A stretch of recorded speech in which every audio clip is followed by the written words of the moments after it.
अस्सलाम वालेकुम, welcome to Naeem's virtual academy. मां आहियां आजब अली। अॼु असांजो लेक्चर नंबर 7 आहे, जंहिंमें असां कंप्यूटर जनरेशन पढ़ंदासीं। असांजो यूनिट उहो साॻियो ई आहे, यूनिट 1 जेको इंट्रोडक्शन टू कंप्यूटर वारो यूनिट आहे, जंहिंजो लेक्चर 7 आहे। असांजो टॉपिक आहे जनरेशन ऑफ द कंप्यूटर्स, यानी कि कंप्यूटर जूं जनरेशन्स। ॾिसूंसि त कंप्यूटर जनरेशन कहिड़ियूं कहिड़ियूं आहिनि ऐं घणियूं आहिनि। पहिरियां ॾिसूंसि घणियूं आहिनि। 5 generations of the computer.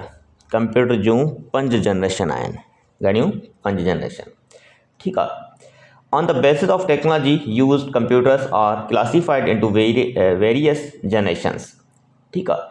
Technology base ते, यानी कि जेको बेसिस ऑफ टेक्नोलॉजी बेस ते कंप्यूटर जूं जेके भी क्लासिफिकेशन थियूं, या उन में जेको इलाही सारियूं आयूं जनरेशन्स आयूं। चेंज जॾहिं अचे थो न, टेक्नोलॉजी में का बि जॾहिं चेंज ईंदो आहे त उनजी जनरेशन चेंज थींदी आहे। माना को वॾो चेंज हूंदो आहे त जनरेशन चेंज थींदी आहे। हल्की फुल्की का बि चेंज, का बि अपडेट अचे थी त उन में जनरेशन चेंज न थींदी आहे। अगरि टेक्नोलॉजी में को वॾो चेंज ईंदो आहे न, का वॾो चेंज, वॾो जेको तब्दीली वॾी का अची वई त उन में जनरेशन चेंज थी वेंदी आहे। ठीकु आहे।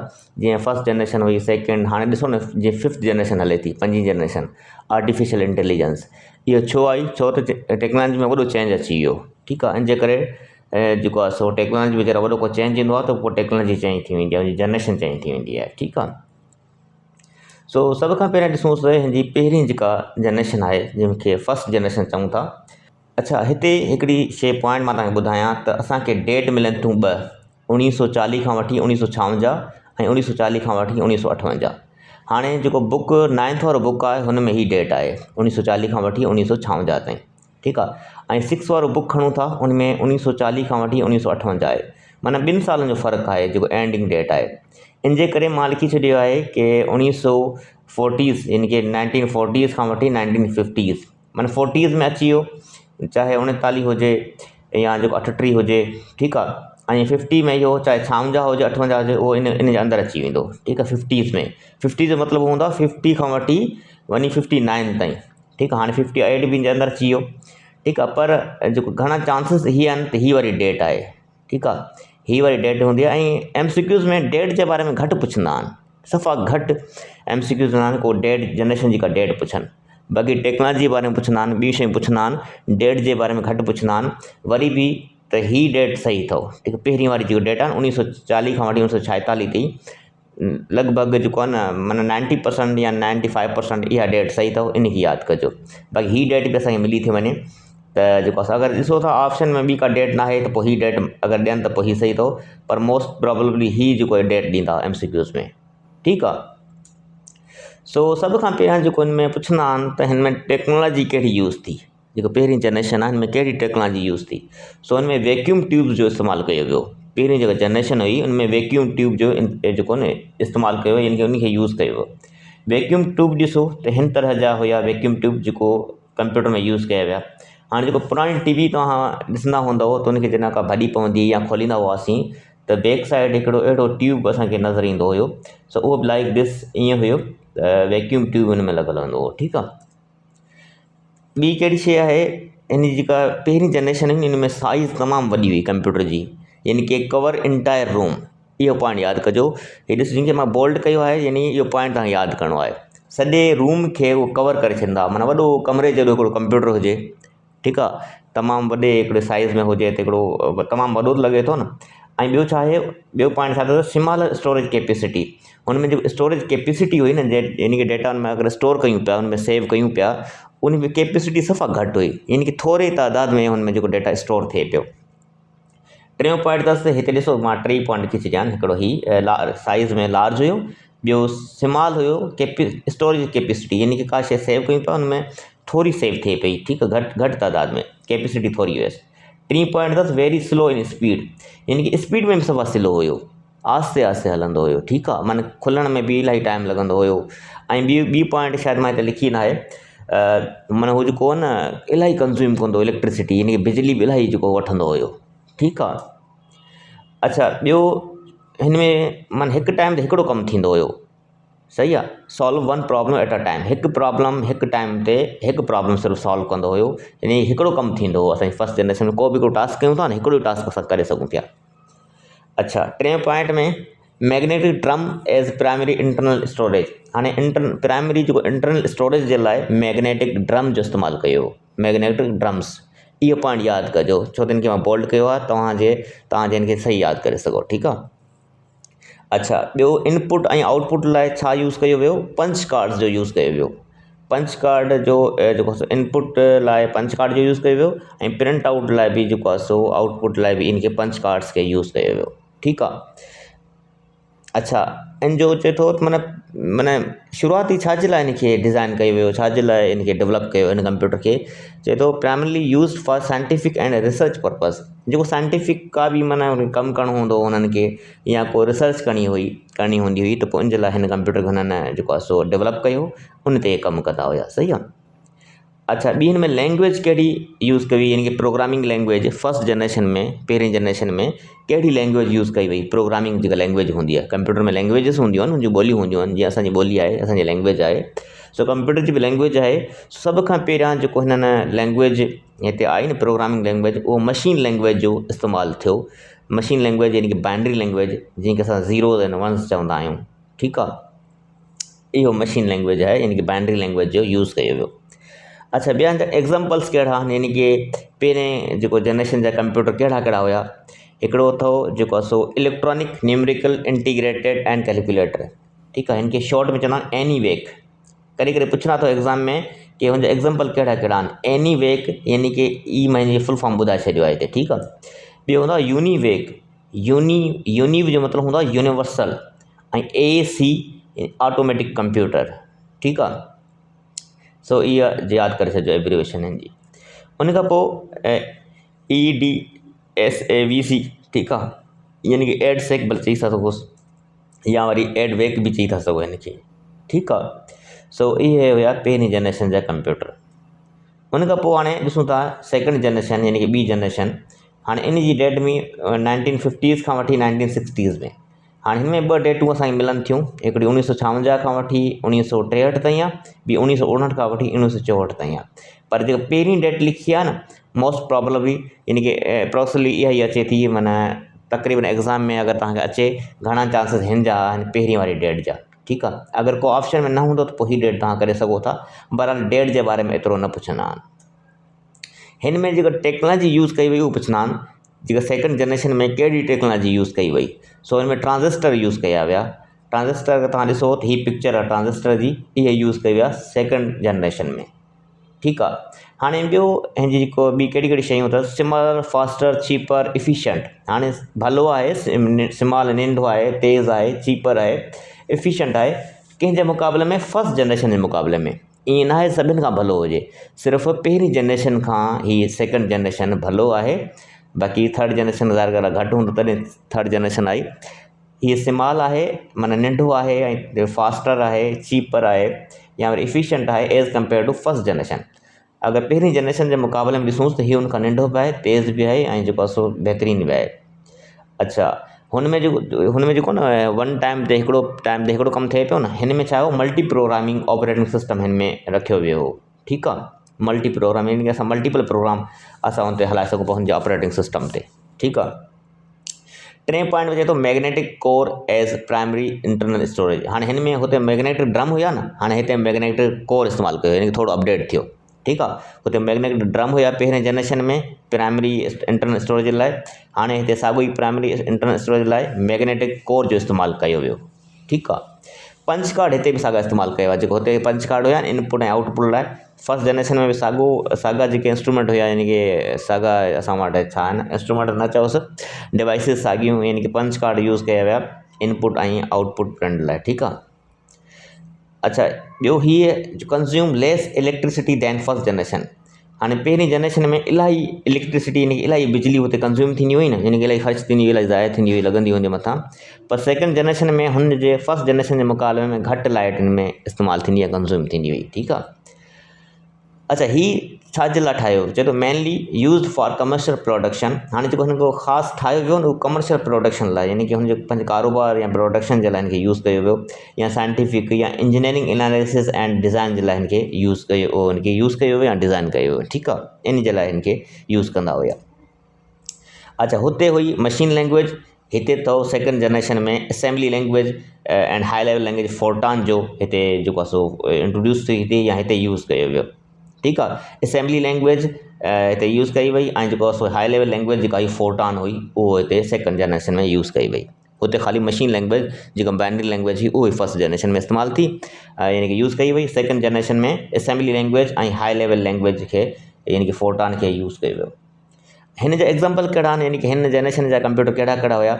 IBM 1 ऐं IBM 7094 इहे हिन जा जेको आहे सो एग्ज़ाम्पल आहिनि। या RCA 501 इहे हिन जा मॉडल आहिनि। जीअं कंप्यूटर जा मॉडल आहिनि, जीअं लैपटॉप आहे, PC आहे, पेंटियम 4 पेंटियम 2।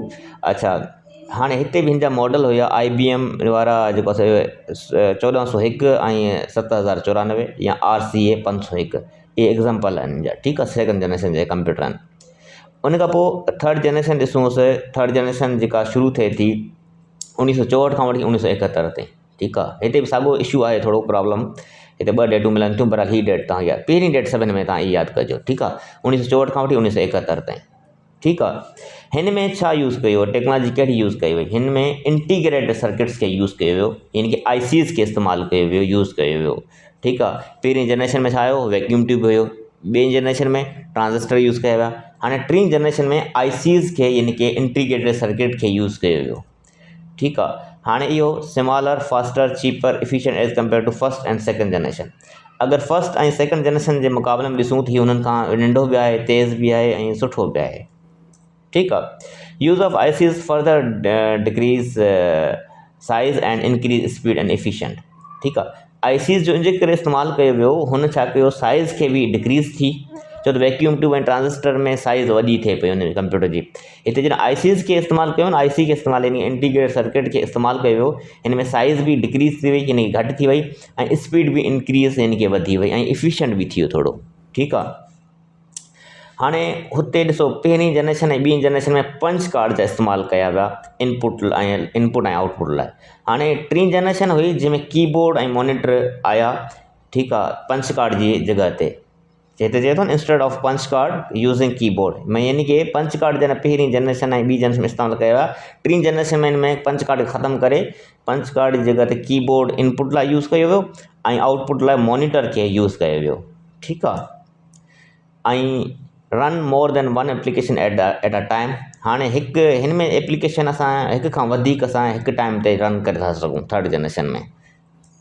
उन खां पोइ हिन में जेको मेनली यूज़ छाजे लाइ थिए पियो, database and automatic industrial control, यानी कि इंडस्ट्रीज़ खे कंट्रोल करण लाइ, ऑटोमेटिक कंट्रोल करण लाइ, या डेटाबेस खे रखण लाइ, यानी कि डेटा रखण लाइ इन थर्ड जनरेशन खे यूज़ कयो वियो। ठीकु आहे, हिन में हाई लेवल लैंग्वेज प्रोग्रामिंग जेका लैंग्वेजिस आहे यूज़ कयूं, पास्कल ऐं कोबोल। हीअ यादि करे छॾिजो, सही आहे। हाणे इहो जेको बोल्ड कया आहिनि, मां वरी तव्हांखे चवां थो, हीअ यादि कजो। हाणे हिन में हाई लेवल प्रोग्राम लैंग्वेज जेको यूज़ कई, पास्कल ऐं कोबोल खे यूज़ कयो वियो थर्ड जनरेशन। हिन जा एग्ज़ाम्पल कहिड़ा आहिनि? IBM 360 सीरीज़ वारा कंप्यूटर हिन में हुया। मां एग्ज़ाम्पल ॿुधां, माना हिन मॉडल जा कंप्यूटर हुया हिन वटि। ऐं ॿिया जेको आहे सो 370 जी सीरीज़ बि, IBM 370 जी सीरीज़ वारा मॉडल बि थर्ड जनरेशन जा कंप्यूटर हुन जा एग्ज़ाम्पल आहिनि, या उहे कंप्यूटर हिन मॉडल थर्ड जनरेशन में इहे मॉडल हुया। ठीकु आहे, उन खां पोइ फोर्थ जनरेशन ॾिसूं था, यानी कि चौथी जनरेशन। हिन में इहा डेट सही अथव, 1971 खां वठी हींअर ताईं इहा फोर्थ जनरेशन। हाणे फिफ्थ अची वई आहे, पर हिन जो ज़िक्र थियल आहे त 1971 खां हीअ शुरू आहे। हिन में हिकिड़ी डेट आहे, हिन में का डेट चेंज न आहे। हीअ एग्ज़ाम में पुछनि इहा ई डेट अथव। ठीकु आहे, हाणे इहा तमामु बहितरीनु जेको जनरेशन आई, हिन में माइक्रो प्रोसेसर खे यूज़ कयो वियो।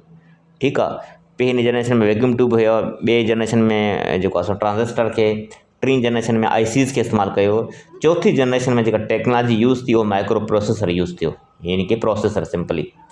ठीकु आहे, हाणे इहो छा आहे, कवर स्मॉल स्पेस। हाणे इहो सफ़ा घटि स्पेस कवर करे पियो, यानी कि वठे पियो। इहो पोर्टेबल आहे, रिलायबल आहे, चीप आहे, ईज़ी अवेलेबल आहे। हाणे हू जेके पहिरीं जनरेशन जा, ॿी जनरेशन जा हुया न, उहे महांगा ॾाढा हुया। ठीकु आहे, ऐं हर जॻह ते न पिया मिली सघनि। हाणे फोर्थ जनरेशन जॾहिं माइक्रो प्रोसेसर आयो कंप्यूटर में, त इहो ईज़ी अवेलेबल थी वियो, हर दुकान ते मिलणु लॻो, जिथां किथां असां माना माण्हू ख़रीद कनि पिया। ठीकु आहे, पोर्टेबल आहे, तव्हांखे ख़बर आहे पोर्टेबल माना हिकिड़ी जॻह ते असां ॿी जॻह ते खणी सघूं था। लैपटॉप आहे, असां जेको आहे सो पंहिंजे बैग में विझी सघूं था। जिथे किथे खणी सघूं था, पंहिंजे वैन ट्रैवलिंग में, वैन में, कार में, जिथे यूज़ करे सघूं था न। सो इहे 4th जनरेशन जा कंप्यूटर अथव। ठीकु आहे। हाणे हिन में छा आहे त हुन में जीअं मैग्नेटिक ड्रम या मैग्नेटिक ट्यूब वग़ैरह यूज़ कयो वियो, हिन में जेको असां रैम ऐं रोम खे यूज़ कयो वियो। चए थो यूज़ सेमी कंडक्टर मेमरीज़। हाणे सेमी कंडक्टर मेमरीज़ यूज़ कयूं, यानी कि रैम एंड रोम खे यूज़ कयो वियो। हाणे रैम ऐं रोम पढ़ंदासीं थोरो अॻिते वञी करे। बहरहाल ऐं चए थो मैग्नेटिक स्टोरेज बिकम पॉपुलर। उन में जेको आहे सो मैग्नेटिक स्टोरेज जेको आहे उहो पॉपुलर थी वई। अच्छा, हिन में जेको आहे सो हीअ किथे यूज़ थींदा आहिनि, हीअ वारा कंप्यूटर तव्हांखे ख़बर आहे अॼुकल्ह घणो यूज़ आहे हिन जो। त इहे अॼुकल्ह जा कंप्यूटर इहे ई आहिनि 4th जनरेशन वारा या 5th जनरेशन वारा। यूज़ एवरी फील्ड, हर फील्ड में हिन खे यूज़ कयो थो वञे। जीअं स्पेस एप्लीकेशन, जीअं असां मौसम वग़ैरह ॾिसूं था उन में यूज़ कयो थो वञे। बिज़नेस में, आर्ट वर्क या कुझु बि तव्हांखे ख़बर आहे, इहो नॉर्मल पीसीज़ आहिनि असां वटि। ॿियो जेके 3rd जनरेशन, पहिरीं जनरेशन खां वठी 3rd जनरेशन ताईं सभु ब्लैक एंड वाइट हुया। ठीकु आहे। जेका 4th जनरेशन हुई न, उनमें ग्राफिकल यूज़र इंटरफेस, यानी कि जेको इंटरफेस हुई या स्क्रीन हुई, हीअ जेको साम्हूं स्क्रीन नज़र अचे थी न, इंटरफेस हूंदो आहे यूज़र तव्हां यूज़ करण वारा। ग्राफिकल माना रंगीन। ठीकु आहे। रंगीन जेका बि इंटरफेस या स्क्रीन मिली न असांखे 4th जनरेशन में मिली, 4थी जनरेशन में ग्राफिकल यूज़र इंटरफेस बि इन में आयो। ॿियो इन में नेटवर्क बि आयो, यानी कि हिकु कंप्यूटर ॿिए कंप्यूटर सां जेको आहे लिंक थी सघे थो फ्रॉम नेटवर्क थ्रू जेको आहे सो असां हिकु कंप्यूटर खे ॿिए कंप्यूटर सां लिंक करे सघूं था, यानी कि कनेक्ट करे सघूं था। ऐं कॉन्सेप्ट ऑफ इंटरनेट वार इंट्रोड्यूस। इंटरनेट जो जेको कॉन्सेप्ट हुयो उहो बि 4th जनरेशन में इंट्रोड्यूस करायो वियो। ठीकु आहे। हिन में जेको प्रोग्रामिंग लैंग्वेज यूज़ कई वई, मोर हाई लेवल प्रोग्रामिंग लैंग्वेज हिन में यूज़ कयूं, जीअं त सी लैंग्वेज हुई, C++ हुई आहे या जावा आहे। इहे अहिड़ी सारियूं लैंग्वेज जेके बि आहिनि उहे 4th जनरेशन में लैंग्वेज यूज़ कयूं वियूं। ठीकु आहे। हाणे पहिरीं ॿुधायो मशीन लैंग्वेज, ॿी में अहिड़े हिसाब सां ॿुधायो। त हाणे चौथी लैंग्वेज में C ऐं C++ ऐं जावा अहिड़ी जेके बि लैंग्वेजिस हुयूं, लैंग्वेजिस आहिनि, बल्कि 4th जनरेशन में उहे यूज़ थियूं आहिनि। हाणे हिन जा मॉडल कहिड़ा आया, यानी कि एग्ज़ाम्पल। हाणे एग्ज़ाम्पल माना हिन जनरेशन जा जेके मॉडल आहिनि कंप्यूटर जा। हाणे मॉडर्न PC आहे, जेको असां आम PC यूज़ कयूं था, पर्सनल कंप्यूटर, या लैपटॉप आहे, या एप्पल वारो को बि जेको आहे सो सिस्टम आहे असां वटि। इहे छा आहिनि, अॼुकल्ह जा कंप्यूटर ई आहिनि। उन खां पोइ जेको 5th जनरेशन आहे, प्रेज़ेंट टू बियॉन्ड।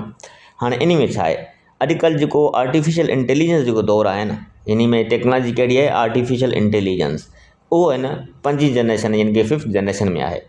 ठीकु आहे। हाणे इहो very high speed and storage capacity, तव्हांखे ख़बर हूंदी अॼुकल्ह वॾा सिस्टम जेको हाई आहिनि, वॾी स्टोरेज हिन में कैपेसिटी आहे। उन खां पोइ जेको आहे सो हाणे इन खे छो जेको डेवलप कयो वियो, आर्टिफिशियल इंटेलिजेंस जे लाइ, ताकी जेको आहे सो lack of thinking ability overcome. ठीकु आहे। ओवरकम करण लाइ थिंकिंग एबिलिटी खे, इन खे इंटेलिजेंस, आर्टिफिशियल इंटेलिजेंस खे आंदो वियो आहे। ठीकु आहे। यानी कि माण्हू जी जॻह ते इहो रोबोट्स कमु कनि।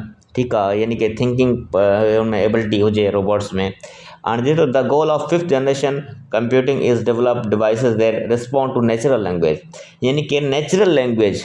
हाणे हुते त छा हुया, त C लैंग्वेज, C++, यानी कि प्रोग्रामिंग लैंग्वेजिस खे यूज़ कयो वियो न कंप्यूटर में। छो त कंप्यूटर प्रोग्रामिंग लैंग्वेज सां असां उनखे कम्यूनिकेट कयूं था न। हाणे चए थो नेचुरल लैंग्वेज ते कंप्यूटर कमु करे, यानी कि उर्दू जेको आहे सो उर्दू हुजे, इंग्लिश हुजे, या जेके बि लैंग्वेजिस आहिनि हुन ते इहो कमु करे कंप्यूटर, यानी कि नेचुरल लैंग्वेज ते। सॼो जेको हुन जो मक़सदु आहे उहो इहो आहे। हाणे चए थो त रोबोट्स अची विया आहिनि। हाणे जेको डेफिनेशन हुई उहो थोरी पुराणी हुई, इन जे करे लिखियलु आहे robot will also be able to process human language. ऐं चए थो जेको ह्यूमन लैंग्वेज वारा प्रोसेस कंदा उहो रोबोट्स कंदा। हाणे कंदा न, कनि था। चओ त हीअ डेफिनेशन उनमें पुराणी लिखी रही बुक में, जेकर मां रखी आहे। पर हाणे रोबोट्स अची विया आहिनि, तव्हांखे ख़बर आहे त असांजे पाकिस्तान में बि कंहिं कंहिं इदारे में आहिनि, पर हिते एतिरा शो ऑफ न आहे, एतिरो यूज़ न आहे, सिर्फ़ु जेको आहे सो सैंपल जे तौर ते यूज़ कनि था। अच्छा, AI जूं ब्रांचिस कहिड़ियूं थी सघनि थियूं? मशीन लर्निंग आहे, deep learning, natural language processing, या रोबोटिक्स एंड एक्सपर्ट सिस्टम्स। इहे छा आहिनि, ब्रांचिस आहिनि AI जा, यानी कि आर्टिफिशियल इंटेलिजेंस जा। एग्ज़ाम्पल्स कहिड़ा आहिनि, जेको CRAY1 सीरीज़, इहे 5th जनरेशन जे कंप्यूटर में इहा सीरीज़ अची थी वञे। ठीकु आहे। सो अॼु जे लेक्चर में एतिरो काफ़ी आहे। जेकॾहिं असां 2-3 MCQs हिन जा ॾिसूं त MCQs कहिड़े हिसाब सां अची सघनि था। सो जेकॾहिं पहिरियों MCQs आहे, इन हाउ मेनी जनरेशन्स आ कंप्यूटर कैन बी क्लासीफाइड, यानी कंप्यूटर में केतिरी जनरेशन क्लासीफाई थियूं आहिनि या आहिनि। सो A में अथसि 3, B में अथसि 4, C में अथसि 5, डी में अथसि 6, ई में अथसि नन ऑफ दीज। हींअर असां पढ़ी आयासीं जेको आहे सो जनरेशन्स घणियूं आहिनि। Option C is correct, 5 generation आहिनि, यानी कि 5 जनरेशन आहिनि। अगरि क्वेश्चन नंबर 2 ॾिसूंसि त हिन में 5th generation computers are based on, हाणे जेके 5 जनरेशन जा जेके कंप्यूटर आहिनि 5th जनरेशन जा, उहो छा ते बेस कनि था? ए में अथसि आर्टिफिशियल इंटेलिजेंस, बी में अथसि प्रोग्रामिंग इंटेलिजेंस, सी में अथसि सिस्टम नॉलेज, डी में अथसि VVSI, डी में अथसि नन of these. So correct answer अथसि ऑप्शन ए आर्टिफिशियल इंटेलिजेंस। हीअं पढ़ियो असां MCQ हिन टाइप जा ईंदा अथव, ठीकु आहे, एग्ज़ाम में। सो इहो ऑप्शन ए इज़ करेक्ट, ठीकु आहे। हाणे हिन MCQs में ॾिसूं था फर्स्ट जनरेशन ऑफ कंप्यूटर वाज़ बेस्ड ऑन विच टेक्नोलॉजी। पहिरीं जनरेशन जा जेके कंप्यूटर आहिनि कहिड़ी टेक्नोलॉजी बेस ते आहिनि, यानी कहिड़ी टेक्नोलॉजी हुन ते रखी वई, हुन में कहिड़ी टेक्नोलॉजी बेस ते हुया, हुन में कहिड़ी टेक्नोलॉजी यूज़ थी। सो हींअर असां पढ़ियासीं, तव्हां इन ऑप्शन्स खे ॾिसो। ए में अथसि ट्रांजिस्टर, बी में अथसि LCI, सी में अथसि VLSI, ऐं डी में अथसि वैक्यूम ट्यूब, ऐं ई में अथसि नन of these. So correct answer अथसि डी वैक्यूम ट्यूब।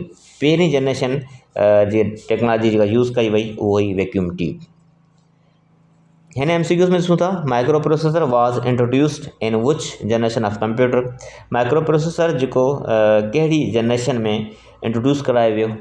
ए में अथसि 2nd जनरेशन, बी में अथसि 4th जनरेशन, सी में अथसि both A and B, and third में डी में अथसि 3rd जनरेशन, ई में अथसि ऑल ऑफ दीज। कहिड़ो ऑप्शन आहे तव्हां ॾिसो। सो अगरि मां तव्हांखे ॿुधायां त हिन जो जेको 4th जनरेशन, यानी कि option B is correct. 4th generation में माइक्रो प्रोसेसर खे इंट्रोड्यूस करायो वियो 4th जनरेशन में, ठीकु आहे। ऐं ही आई थिंक लास्ट ई MCQs आहे। 2nd generation computer are made of. जेके 2nd जनरेशन कंप्यूटर हुया उहो छा जा ठहियल हुया, यानी कि कहिड़े बेस ते हुया? वैक्यूम ट्यूब्स, बी में अथसि ट्रांजिस्टर, सी में अथसि LCI, डी में अथसि VLSI। सो हींअर असां पढ़ियोसीं ट्रांजिस्टर, यानी कि option B is correct. 2nd generation में ट्रांजिस्टर खे यूज़ कयो वियो। सो अॼु जी क्लास में एतिरो काफ़ी थियो। कुझु MCQs असां 5 MCQs ॾिठासीं। हीअ लेक्चर खे असां सुठे तरीक़े सां ॾिठो आहे। को बि MCQs का बि ॻाल्हि सम्झ में न आई हुजे, को पॉइंट वग़ैरह, तव्हां पुछी था सघो। बाक़ी डेट्स जेके 2 डेट आहिनि, जेका पहिरीं डेट लिखी आहे घणो फोकस उन ते कजो, ऐं ॿी डेट बि थी सघे किथे अचे, इन जे करे मां मैंशन करे छॾी आहे। पर डेट जे बारे में एतिरो न पुछंदा आहिनि। मिलंदासीं अॻे लेक्चर में। अल्लाह हाफ़िज़।